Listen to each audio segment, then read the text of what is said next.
This video is going to be for the people doing the attachment systems compatibility testing, the new one. So basically, I'm going to be going through kind of how it works so you can walk your way through it and basically tinker, give feedback, and try to break things. So to begin, everything is defined in the project settings under plugins. Here you can see the attachment system. And we have basically two sections. We have an array of asset types and the slot compatibility table list. So I'll come back to the asset types here in a second. Now the compatibility table list, you can have any number of these. They're just kind of formed into data tables for the ease of, well, organization. And if we look at it, you can kind of see hopefully how this works. So, you have the different slot tags and the different corresponding tag queries. Now, the tag queries are basically, they kind of say, what goes in here. So, for example, if we focus on the optic, so let's go to our M4 data asset. And again, you don't need to use the data asset system to build this. This works with the normal, blueprint component based system as well. Here we have a slot tag for the optic. So right now we're spotlighting the hollow site. So we have the slot tag of attachment slot.picatinny.optic.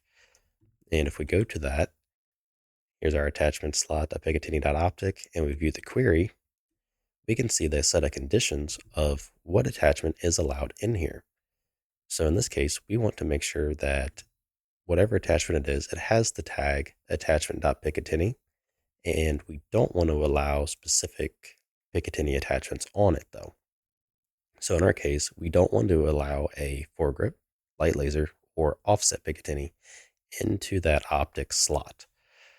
So if we hit play and view the compatible attachments, you can see it's all optic mounts or optics themselves.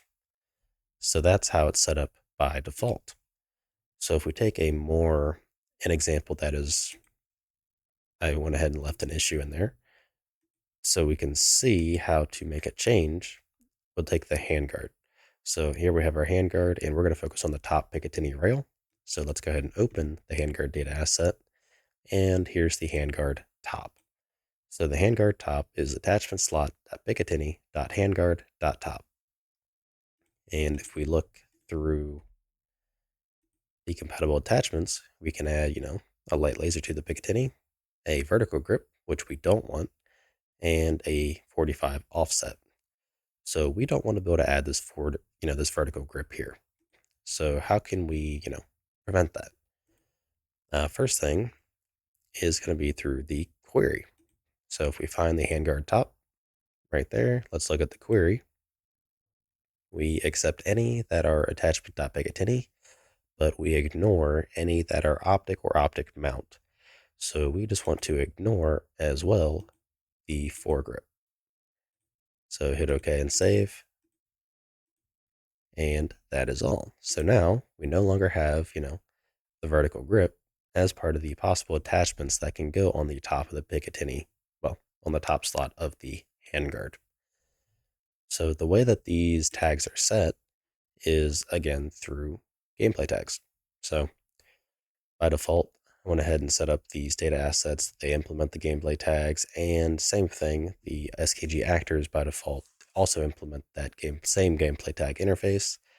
So it's kind of up to you if you're going to use this system to make sure that whatever class you're using does implement the gameplay tag interface. So in our case, we have, I'll give you an example. Let's just pretend we want a optic. So I'll just make a new actor. This will be my optic.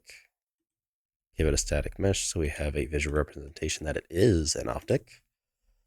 So we'll just, throw on the hollow site. Okay. By default, Unreal does not implement the gameplay tag interface, which is kind of a shame. I really wish it would. But we can go to class settings, and if you search for SKG, there is a SKG base actor that you can use. And basically all this actor does is implement the interface. It does a couple more things, but that's for the most part it. Then if we go back to class settings, you can see we have a gameplay tags, section that we can add. So because this is an optic, I can just make an attachment. And let's see, I'm being completely blind. Oh, Picatinny, optic. And now that tells us, hey, this, well, it's an optic. I don't know how else to really describe that, so to speak. So that's kind of how you would go the normal route. And then same thing in the attachment component. So if I view, let me just go to the firearm and view the optic attachment component, you have those same compatibility settings. So you have the legacy, which is by default, and you have the gameplay tag. So you just uncheck use legacy attachment system, and now you can use the new one, tell it the slot tag, and it'll use whatever you defined in the project settings in one of these data tables. Or if you want something specific to this slot, this attachment component, you can instead do a slot compatibility override and give it your own tag and your own query. So if you wanted to have some one-offs, this would be an example of where you might want to use it. And then alternatively, let me just put that back. The other thing you can do is just add some tags that you would want to use kind of as blockers. So for example, let's go to the optic. So that was that last element, and open the hollow site. So for the hollow site, let's just remove that. Let's say I don't want the hollow site to be, possible as an optic. So I don't want this guy to be here. What I can do is basically just give it a tag of something. In my case, I don't have one specific, so I'll just use impact.footstep, for example. So let's pretend this is some sort of blocking tag.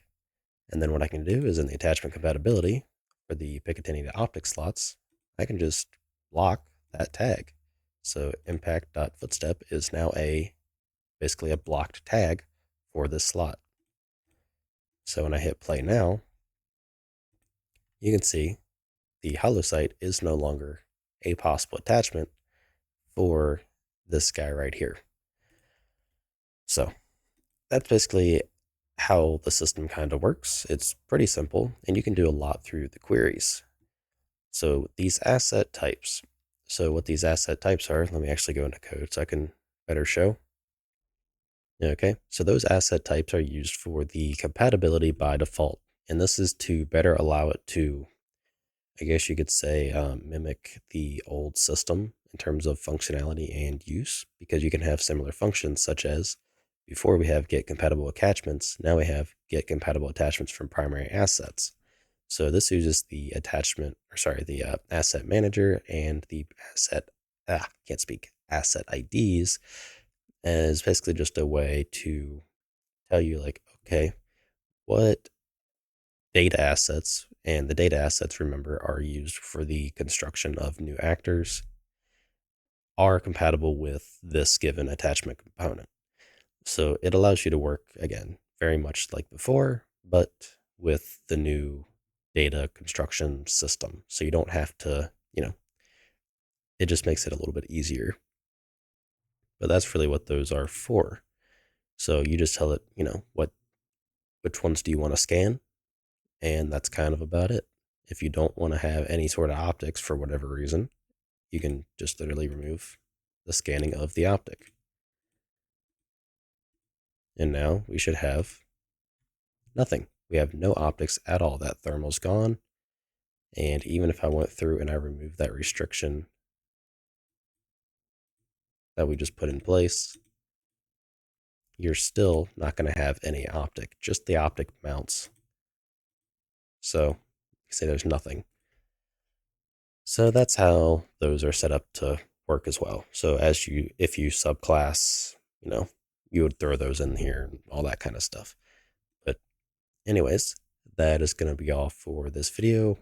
Hopefully that was helpful and allowing you to get on your way to seeing and just giving feedback to the overall system.